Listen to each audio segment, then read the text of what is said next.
Bonjour à toutes et à tous, bienvenue dans le 3e épisode d'Orange Grenadine, le podcast qui parle de carrière, d'IT et d'entrepreneuriat. Et aujourd'hui, on va recevoir notre premier invité de la saison qui s'appelle Victor Grenu. L'idée, c'est de passer un petit peu en détail son parcours, passer en revue ses expériences et qui vous communique aussi sa passion pour l'entrepreneuriat et ses ambitions et ses aspirations aussi pour l'avenir qui peuvent peut-être aussi vous aiguiller, vous intéresser. Bonjour Victor. Salut Dorian. Comment ça va ? Ça va très bien, merci de me recevoir.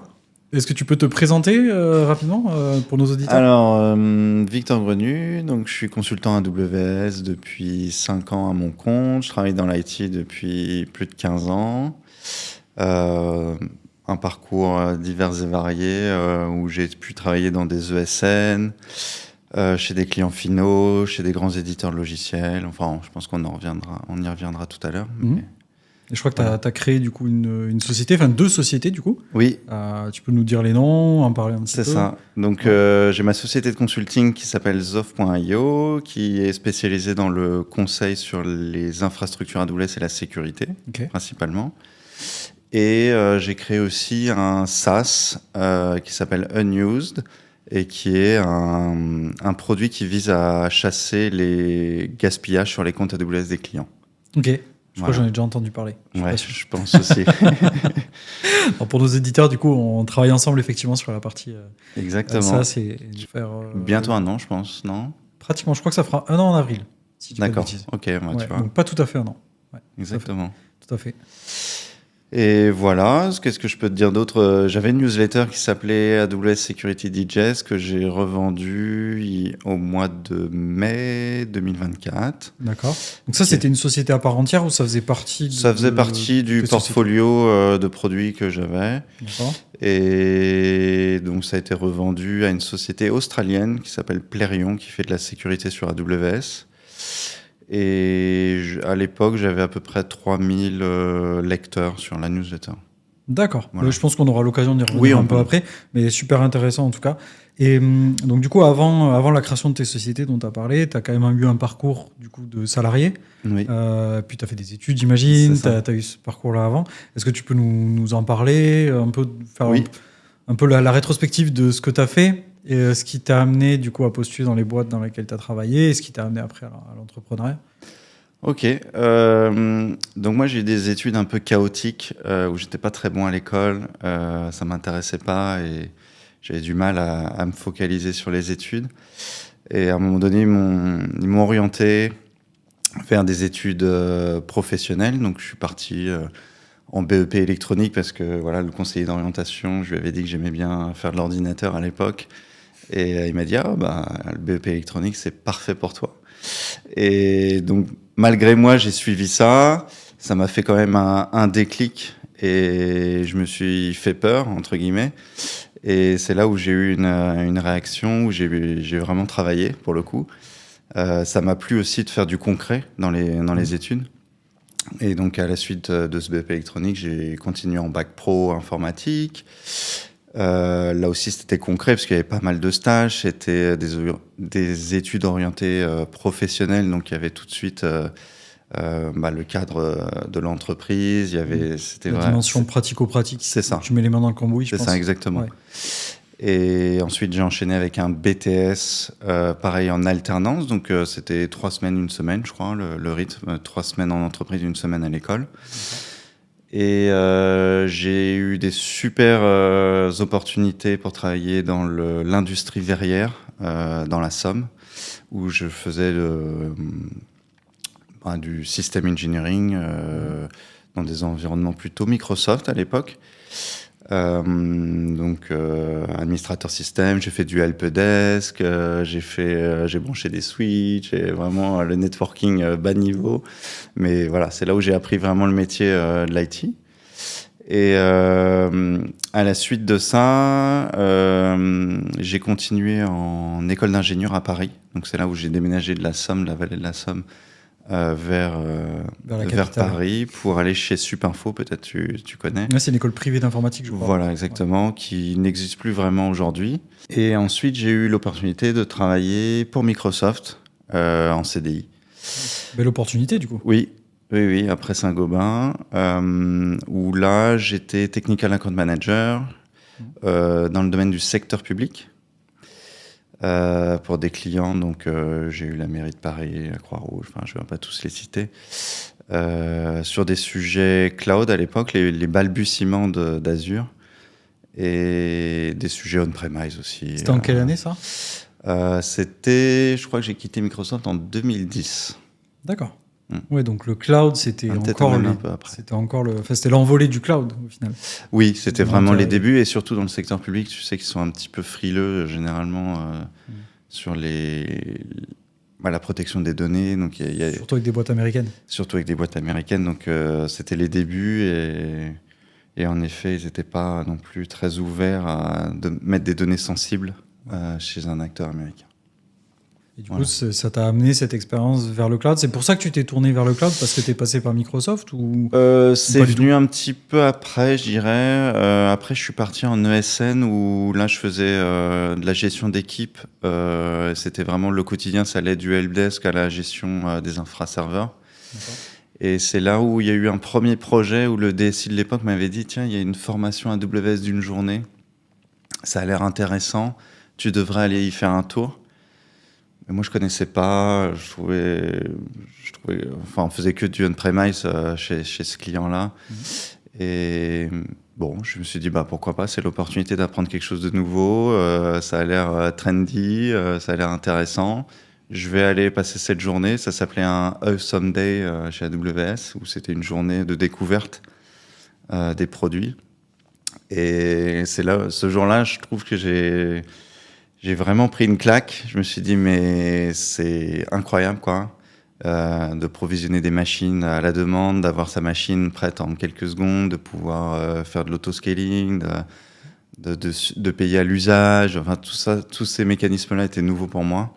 C'est quoi qui t'a le plus marqué, justement, dans tous ces mécanismes ? Vraiment une chose où tu t'es dit, waouh, c'est mind-blowing et c'est vraiment ça que je veux. Je pense que c'est l'autoscaling, des choses comme ça, le fait de suivre la charge d'un workload en mettant plus d'instances automatiquement, que tout soit automatisé, de pouvoir provisionner une machine en quelques minutes, peu importe le gabarit de la machine, d'avoir plusieurs AZ directement disponibles en Irlande. Enfin, il y avait plein de services, même les services basiques. On avait vu, c'était une journée découverte, donc on avait C2, S3, des choses comme ça. Mais à l'époque, pour moi, c'était vraiment incroyable. Surtout avec le background on-prem que tu avais, avec la vision très traditionnelle IT, tu as découvert ce monde-là, et j'imagine que ça devait vraiment tout bousculer. Et en sortant de cette journée, je me suis dit, mais je veux faire ça. Je veux faire ça maintenant. À partir de maintenant, je veux faire ça.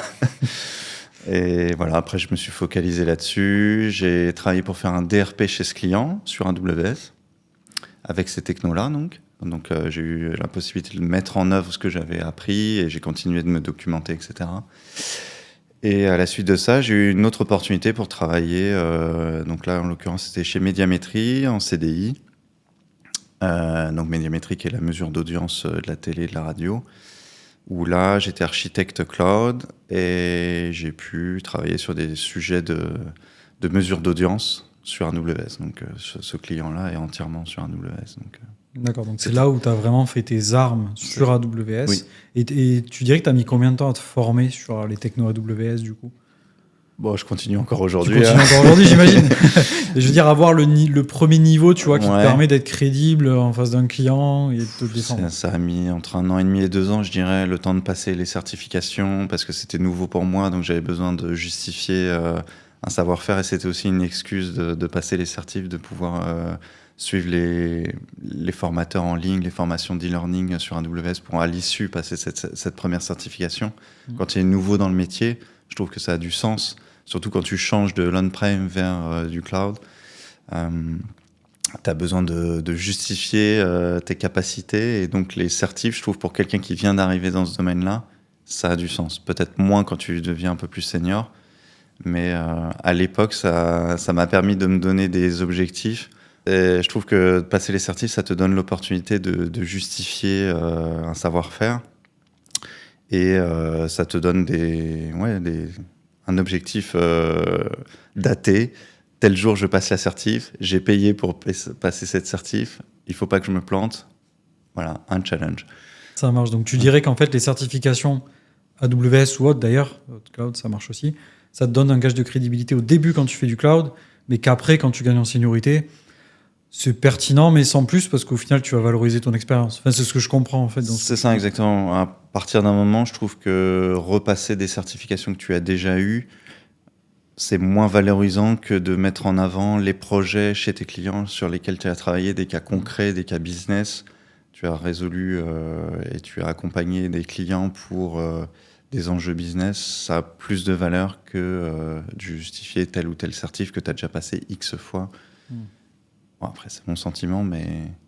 Oui, parce qu'au final, la certification, ça peut être du bachotage. Oui. Tu peux bachoter et passer ta certification et l'avoir, mais ça ne veut pas dire que tu seras efficace. C'est ça. Quelqu'un qui serait très scolaire, très méticuleux, passerait du temps à passer les e-learning et à lire la doc AWS, les FAQ et à bachoter un peu tout ça, il va s'en sortir aux certifications. Mais il n'aura jamais eu de contraintes business, il n'aura jamais eu de contraintes techniques réelles, d'utilisateurs, enfin, voilà, sur des architectures réelles. D'accord, sur la production. Intéressant. Donc du coup, ça, c'est ce que je comprends, c'est ta vision, donc ton parcours de tes études et ton aventure en CDI, on va dire, première expérience en CDI. Oui. Qu'est-ce qui t'a poussé après, parce que maintenant, tu n'es plus en CDI, justement, tu es à ton compte, tu es indépendant, tu as ta structure, ce qu'on disait au début. Quel a été le moment où tu as shifté, justement, où tu t'es dit, bon, bah là, j'en ai marre d'être en CDI, j'y trouve plus forcément mon compte, ou j'ai envie peut-être de tester autre chose, et que tu as créé ta structure? En fait, à force de travailler, d'avoir de l'expérience supplémentaire, des projets, des clients, tu vas nouer des relations avec différents clients. Quand tu es en ESN, tu vas aller sur différentes missions. Tu vas rencontrer peut-être sur des missions ponctuelles, tu vas aller renforcer des équipes existantes sur des besoins ponctuels et tu vas networker. Et au bout d'un moment, bah, tu vas tisser un peu un maillage avec des différents clients. Ils vont te faire confiance. Ils vont avoir envie de travailler avec toi. Et je dirais, tu vas nouer une relation avec ces clients, une relation de confiance. Et au bout d'un moment, tu vas gagner en seniorité sur les sujets que tu maîtrises. Tu auras choisi ta niche. En choisissant ta niche, bah, la mienne, c'est AWS Security, Cost Management, infrastructure. Et tu vas être reconnu par tes clients sur ces domaines-là. Et au bout d'un moment, bah, à force de travailler pour des ESN, tu vas te poser la question en te disant, bah, finalement, je suis assez à l'aise pour me lancer à mon compte. Et finalement, j'ai toutes les armes pour me défendre seul face à un client.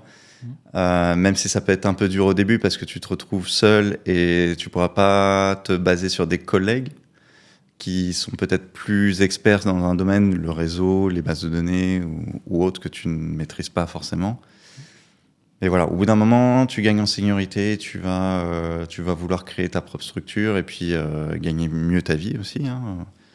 C'est aussi un sujet. Et c'était un mouvement aussi à l'époque où j'ai lancé ma structure, où c'est d'ailleurs toujours le cas, où de plus en plus de consultants en ESN se posent cette question de se lancer à leur compte.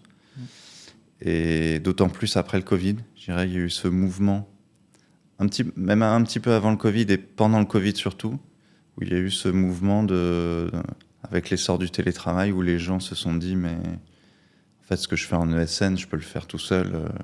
Et je peux le faire pour moi. Je peux le faire pour moi, être mon propre chef, choisir mes missions, gagner mieux ma vie. Et voilà. Et bon, on y reviendra peut-être. C'est intéressant ce que tu dis. Donc ça veut dire que le Covid a amené le télétravail et le télétravail a amené de la flexibilité qui a permis du coup à certaines personnes, de ce que je comprends, à se motiver à passer à leur compte et à récupérer la marge que faisaient les ESN sur elles. C'est ça. Pour ses propres personnes en fait. Exactement. C'est un mouvement qu'on a vu depuis quelques années. Bon, après, le marché évolue quand même et là on voit qu'on est un peu en retour sur le télétravail. Tu as dû le voir aussi de ton côté. Donc il y a un peu une petite tendance inverse, mais c'est pas pour autant que les gens vont retourner en ESN pour sécuriser entre guillemets leur business. Le marché du freelancing marche toujours très bien, il y a beaucoup d'opportunités et la guerre en Ukraine est un petit peu loin maintenant et donc les business sont un peu moins frileux à s'engager auprès de freelance même sur la durée. Donc on est toujours dans une bonne période pour le freelancing, je dirais.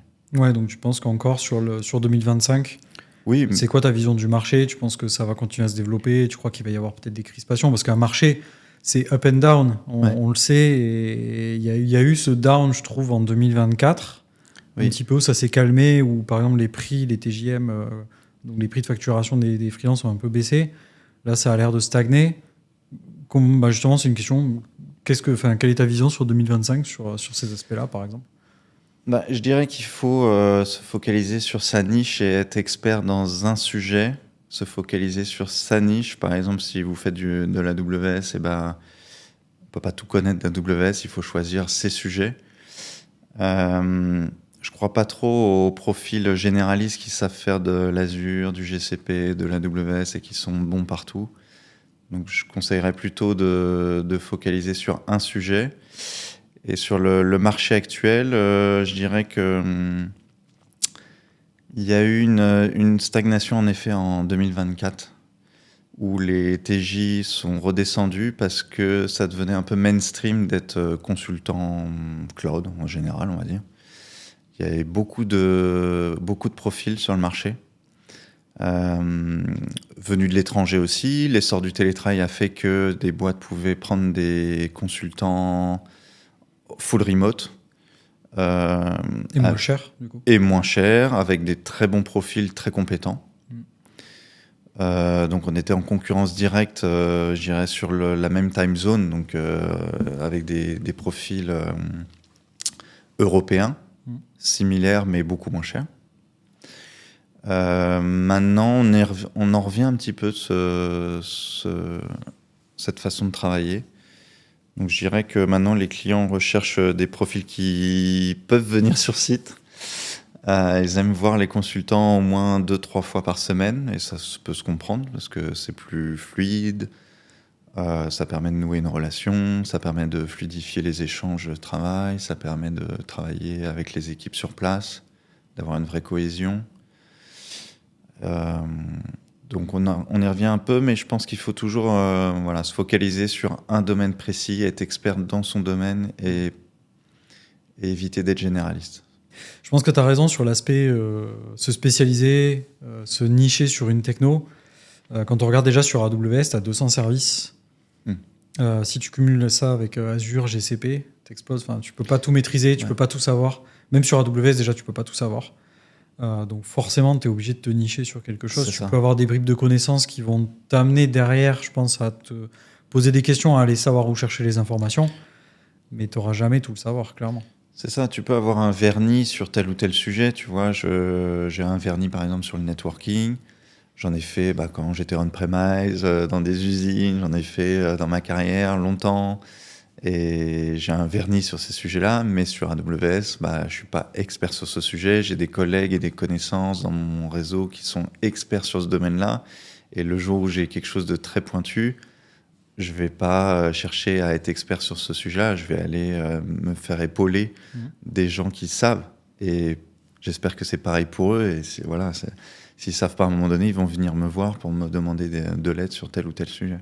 Ouais, c'est intéressant ce que tu dis. C'est aussi l'avantage d'avoir un réseau et de se constituer un réseau quand tu passes à ton compte aussi. C'est que tu peux t'appuyer sur des spécialistes indépendants ou pas, mais en tout cas qui peuvent venir t'aider.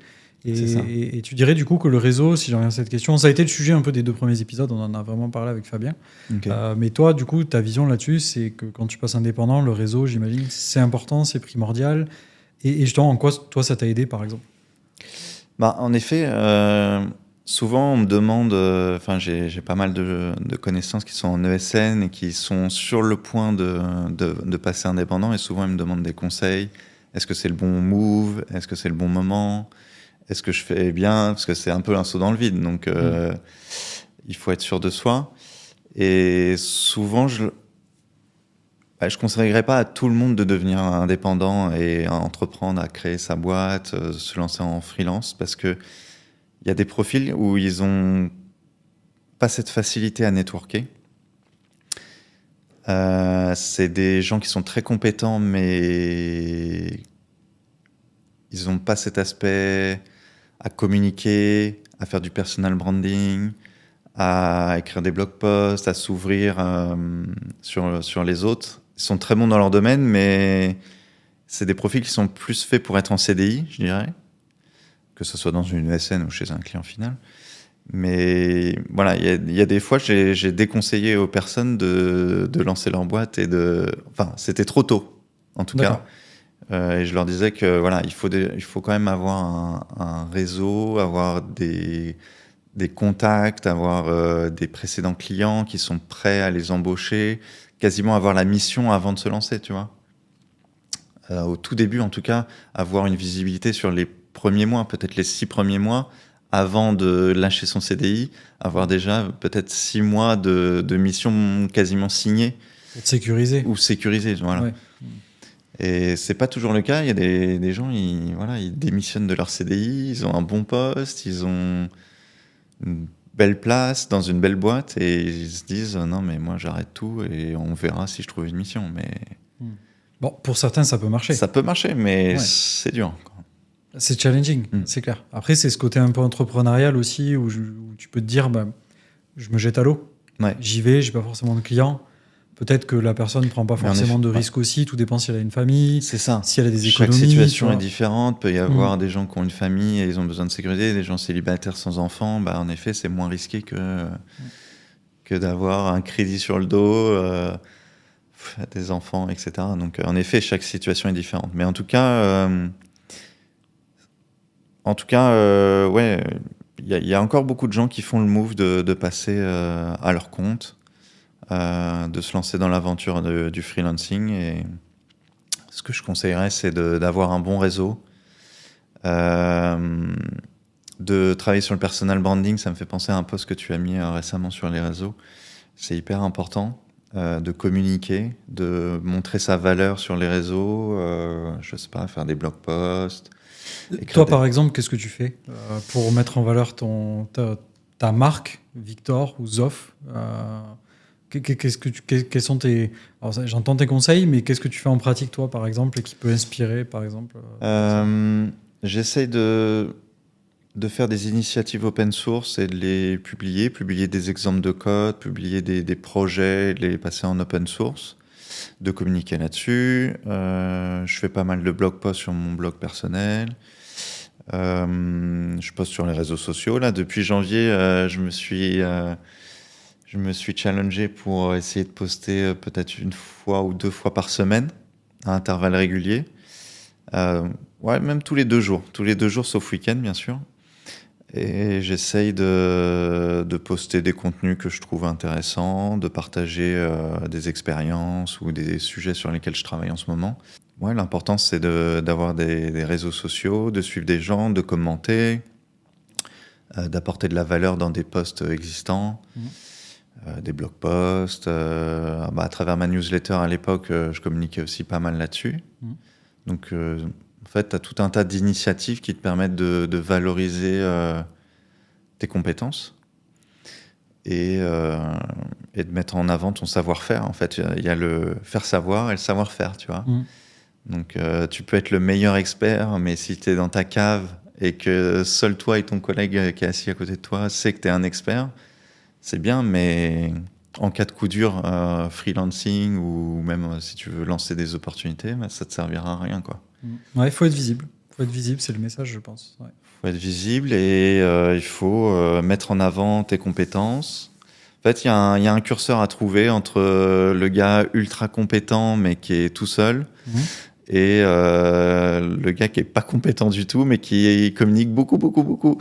C'est vrai qu'il y a ça beaucoup aussi. trop. Ouais. Mais au final, c'est peut-être celui qui va pas forcément être compétent, mais qui communique beaucoup, qui va attirer les meilleures opportunités. Oui. Alors que celui qui est vraiment pas visible, pour le coup, pourrait réaliser des très belles missions et accompagner très bien ses clients. Personne mais ne saura. Personne ne le saura jamais, quoi. Ouais. C'est ça. Donc je pense qu'il y a un curseur à trouver, il y a une balance. Il faut arriver à trouver son propre équilibre. Chaque situation est différente, mais ouais, je suis convaincu de ça. Du coup, maintenant, ça fait combien de temps que tu es à ton compte ? Là, je suis dans ma 5e année. D'accord. Donc, tu as accompagné combien de clients sur tes 5 dernières années ? 5 années. J'ai eu des missions courtes, des missions longues. J'irais une dizaine de clients, peut-être. D'accord. Ouais, ça fait quand même un beau chiffre, du coup. Sur des segments différents, j'imagine. Donc, tu as dû voir pas mal de problématiques Oui, différentes. alors je travaille beaucoup dans le domaine de l'énergie. J'ai un gros client pour lequel je travaille depuis longtemps, qui me fait confiance. Et après, c'était des missions plutôt courtes, des engagements courts sur des assessments, sur des missions de quelques jours. Donc, ton offre, elle est quand même assez large de conseils. Puisque Assez large. Alors, assez large, oui et non. Moi, mon credo, c'est le conseil AWS, infrastructure, sécurité et un peu de cost optimization du fait du produit unused. Mais ouais, mon credo, c'est l'infra AWS parce que je viens du monde de l'infra, je l'ai dit, où j'étais administrateur système au début. Je raquais des serveurs Dell à l'ancienne. Donc moi, je viens de ce monde-là. Donc j'ai continué de le faire, mais sur AWS. Et de fil en aiguille, je me suis orienté vers la sécurité. Parce que c'est un sujet qui me tient à cœur et que j'aime beaucoup. Et donc je me suis spécialisé là-dessus. Donc mon credo, c'est infra, sécurité AWS. Ok, donc 3 piliers au final de ton offre. Voilà, on peut dire ça. Ouais, on peut dire ça. Très clair. Donc tu accompagnes tes clients, ton client actuel d'ailleurs, Ouais. sur ces 3 piliers pour les aider au maximum. C'est ça, exactement. Ça marche. Donc je fais plutôt de l'architecture, du conseil, de l'administration. Moi, j'aime bien avoir les mains dans le cambouis, donc je suis pas la personne qui va faire que du PowerPoint ou de la documentation et s'arrêter là. J'aime bien être aux côtés des équipes et travailler sur des choses concrètes. Tu vois, depuis le début, mes études, tu vois, c'était du concret et c'est ça qui me plaît, c'est faire les choses en fait. C'est un profil de builder. Ouais, bah il y a que ça qui me plaît en fait, c'est faire les choses, coder. Peut-être donner vie à tes idées aussi, parce que je pense que tu as pas mal d'idées. Tu as lancé quand même quelques projets. Tu parlais de tes projets open source. Ouais. Mais moi, il y a un point qui m'a interloqué dans ton profil, c'est la partie newsletter. On en a parlé vaguement, mais tu as quand même lancé une newsletter de sécurité sur AWS, qui d'ailleurs s'est fait racheter. Ouais. Est-ce que tu peux nous en parler un petit peu ? Ouais. Alors en fait, c'était à l'époque, j'utilisais un produit où j'avais besoin de faire de la veille technologique sur mes sujets, donc la sécurité sur AWS. Et j'avais trouvé un petit outil qui permettait d'agréger différentes sources que je suivais déjà, en fait, un peu comme des flux RSS, tu vois.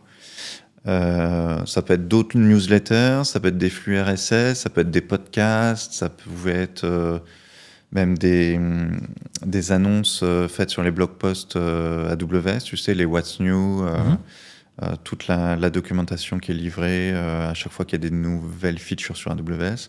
Donc, en fait, il y a tout un tas de sources que j'essayais d'agréger dans un seul et même mail, finalement. Et j'avais trouvé ce petit outil pour faire ça.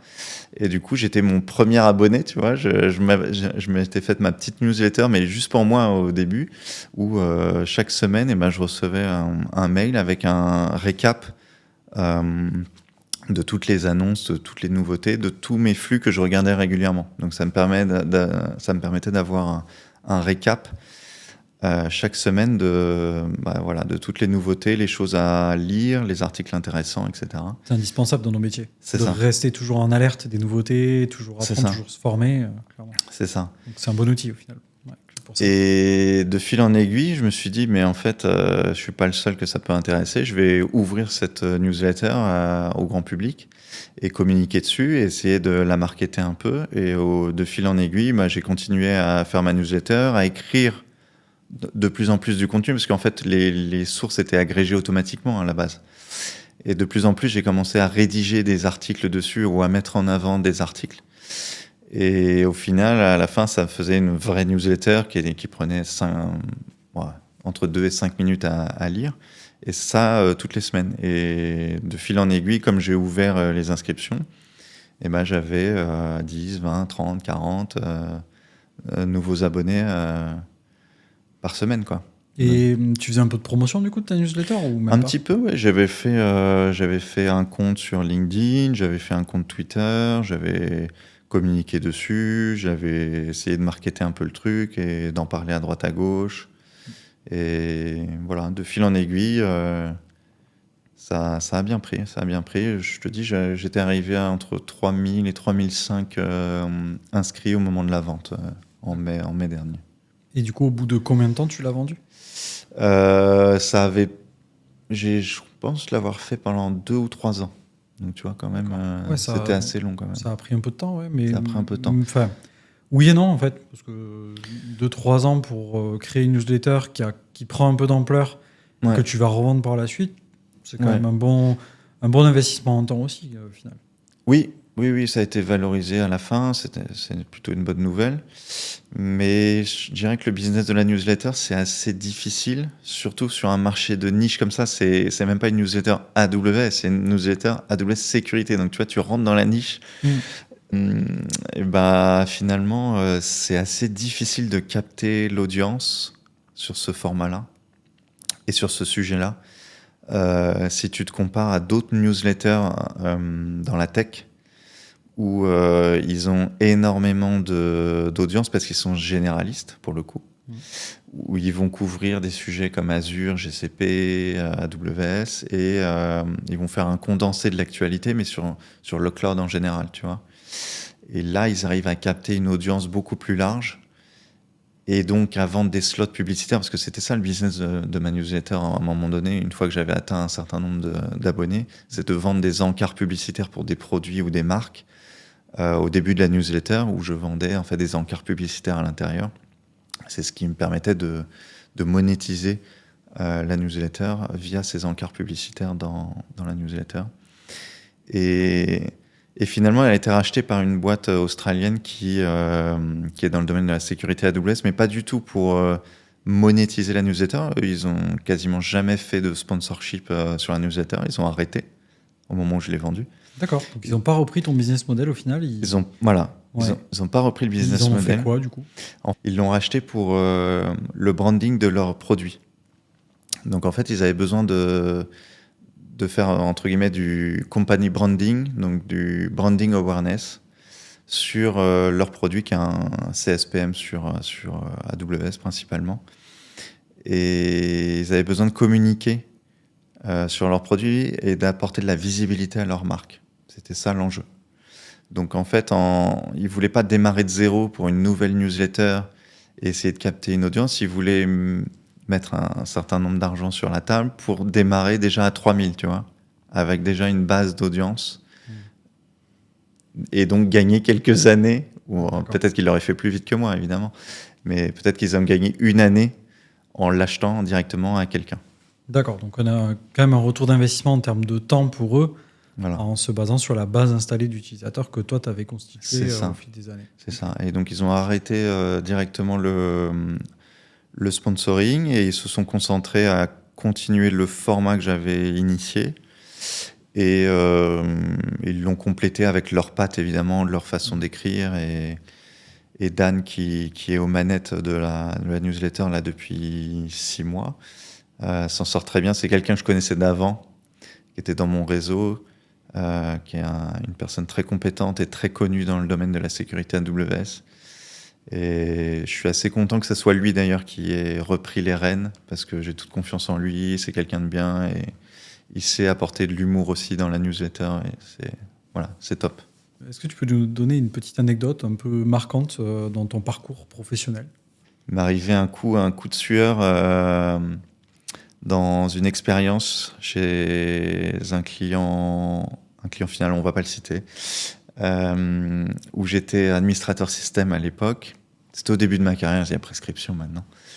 Et c'était il y a... C'est bon, on peut se lâcher du coup. Ouais, je pense que c'était une quinzaine d'années, je vois pas le temps passer. Et à cette époque-là, on avait un nouveau DSI qui venait d'arriver dans la boîte. Et moi, j'étais administrateur système, je m'occupais un peu de tout ce qui était masterisation, tu sais, des machines, des postes de travail, des laptops, des stations, etc. Et je m'occupais de l'infra-serveur qu'il y avait derrière, c'est une infra Microsoft. Et à cette époque-là, le nouveau directeur informatique est arrivé, ça faisait 2 jours, je pense qu'il était là. Et à un moment donné, j'avais un consultant qui était avec moi, qui m'aidait sur les sujets Microsoft et déploiement de machines. Et à un moment donné, on configure quelque chose, bon, peut-être ça parlera à nos auditeurs, C'était sur SCCM, qui est un produit Microsoft qui permet de déployer des OS. À l'époque, on installait les machines avec ça. Et à un moment donné, je fais une erreur, je fais une connerie dans la config. Je coche une case qu'il fallait pas cocher. Et cette case a eu pour effet de lancer la remasterisation de tout le parc informatique de la boîte. Donc, il y avait 5000 employés dans cette boîte. Et je m'en suis pas rendu compte tout de suite de mon erreur. Ça a pris entre un quart d'heure et une demi-heure, je dirais. Et durant ce laps de temps, ça a eu le temps d'initier le redémarrage des certains postes. Les premiers qui ont répondu, en fait. Il y a un petit agent sur le poste et le premier qui répond, il initie la réinstallation du poste. Et ça a formaté, réinitialisé, je dirais, 20 postes partout en France. Et notamment le poste du nouveau directeur informatique qui était 3 bureaux plus loin. Et il est venu me voir en me disant mais je comprends pas, mon poste a redémarré, il est en train de se réinstaller. Il était en train de travailler, hein, tu vois. C'était. J'espère qu'il a pas perdu tout son travail quand même. Je pense qu'il n'avait pas trop perdu. Ouais, on était au début, mais en effet, ce jour-là, j'ai vraiment vu ma vie défiler. J'imagine le bon coup de pression que tu as dû prendre. Ouais, le consultant qui était avec moi, je me rappellerai toujours, il avait couru dans la salle serveur pour dépluguer le serveur. Le câble réseau, tu vois, il avait déplugué le truc en urgence. D'accord. Et voilà, c'était une petite anecdote qui m'avait... Bon, au final, tu t'en es sorti ? Oui, finalement, il n'y a pas eu mort d'homme, mais on s'en est rendu compte assez vite pour s'en sortir. On a dû réinstaller, on avait perdu peut-être un petit peu de données, mais ce qui me fait sourire maintenant avec le recul, c'est le directeur informatique qui est là depuis 2 jours. Tu lui formates son poste pendant qu'il est en train de travailler. Je pense que je me rappellerai toute ma vie. Ce jour-là, c'était... J'imagine. Ça devait être assez stressant, ce jour-là. Il devait te tarder que la journée finisse. Est-ce que je continue l'informatique ? Bah oui, au final, t'es là aujourd'hui, tu vois. Ouais. T'as même monté ta boîte. Tu nous as parlé que voilà, t'avais monté ta boîte, t'as monté ta newsletter. Maintenant, ça fait 5 ans, du coup, que t'es à ton compte. Moi, je voudrais comprendre, et je pense que les auditeurs aussi veulent comprendre un peu quelles ont été tes premières étapes quand tu t'es lancé à ton compte. Parce que tu disais que tu avais travaillé en ESN, que ça t'avait donné envie en tout cas de récupérer cette valeur pour toi et de passer indépendant, de ce que tu disais. Mais quelles ont été les premières étapes justement quand tu t'es dit allez, je passe à l'action, j'y vais. Par qui tu t'es fait conseiller ? Est-ce que tu étais quand même entouré par des personnes qui avaient déjà créé des structures ? Ouais. En effet, je m'étais renseigné auprès de personnes qui étaient déjà à leur compte. Elles m'avaient donné un peu dans les grandes lignes les choses à faire, à pas faire. Et en fait, c'était suite à une mauvaise expérience dans mon dernier CDI, où j'ai pas terminé ma période d'essai, je suis parti avant. Ça s'était pas très bien passé. Et j'ai recontacté d'anciens clients. Je leur ai dit, je compte monter ma structure, je compte me lancer à mon compte. Est-ce que vous seriez intéressés pour qu'on travaille ensemble ? Vous savez comment je travaille.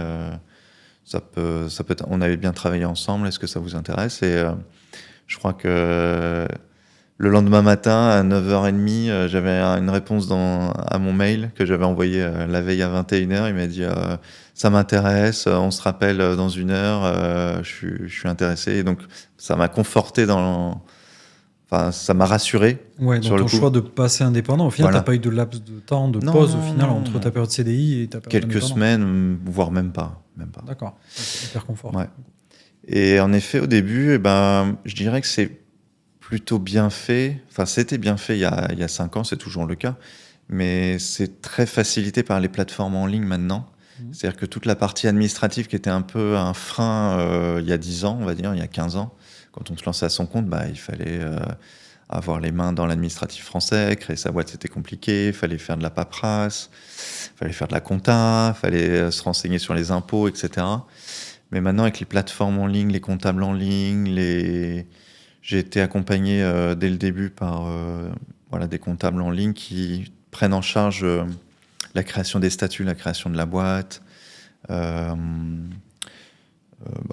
toutes les étapes qui font qu'on crée sa structure, création des statuts, dépôt au greffe du tribunal, etc. Et les premières parties administratives, la gestion des fiches de paye, les impôts, tu vois, tout ça c'est géré et tout est fait en ligne. Donc tout ça, c'est plus un frein en fait. C'était plus un frein il y a Donc 5 ans. C'est accessible à tout le monde au C'est final. accessible à tout le monde. Ouais. Voilà. Et du coup, ça serait quoi tes meilleurs conseils pour quelqu'un qui veut se lancer aujourd'hui en indépendant?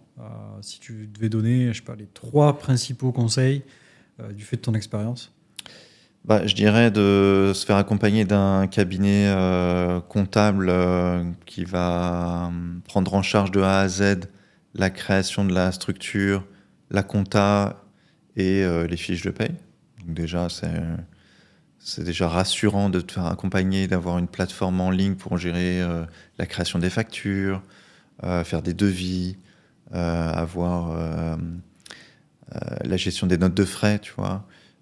Tous les frais qui sont pour ta société, pouvoir les scanner avec ton téléphone et les envoyer directement à ton comptable.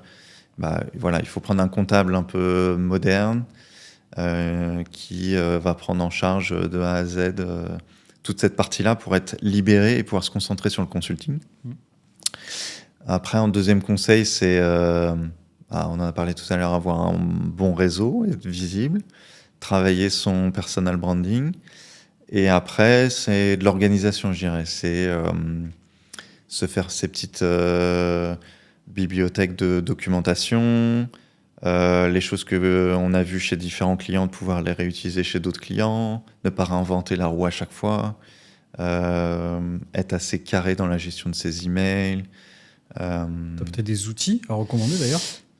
Ouais, dans les outils, moi j'utilise Notion principalement pour tout ce qui est base documentaire. Peut-être des outils, tu vois, pour rester en alerte de ce qui se passe, parce qu'il faut tout le temps rester à jour dans nos métiers. Ouais. Par exemple, quels outils tu utilises, à quelle fréquence du coup tu mets à jour tes connaissances, comment tu le fais, ce genre de choses. Peut-être tu utilises des plateformes, tu regardes beaucoup les posts LinkedIn. Moi, j'utilise beaucoup YouTube pour me former sur les sujets spécifiques. Il y a quelques chaînes ou YouTubeurs que tu peux suivre qui sont hyper intéressants. Après, j'utilise en ce moment pas mal certaines plateformes d'e-learning qui sont faites par des collègues freelance aussi bien aux US qu'en France. Pareil sur mon domaine, la sécurité AWS, ou la sécurité en général même. Et donc, e-learning, beaucoup. YouTube, beaucoup. Et après, j'utilise encore un peu les flux RSS. Il y a aussi des gens dans l'écosystème AWS qui ont fait des plateformes. Je pense à aws-news.com, si je ne dis pas d'erreur. On le mettra dans le lien du podcast. C'est un agrégateur de flux RSS des blog posts AWS en fait.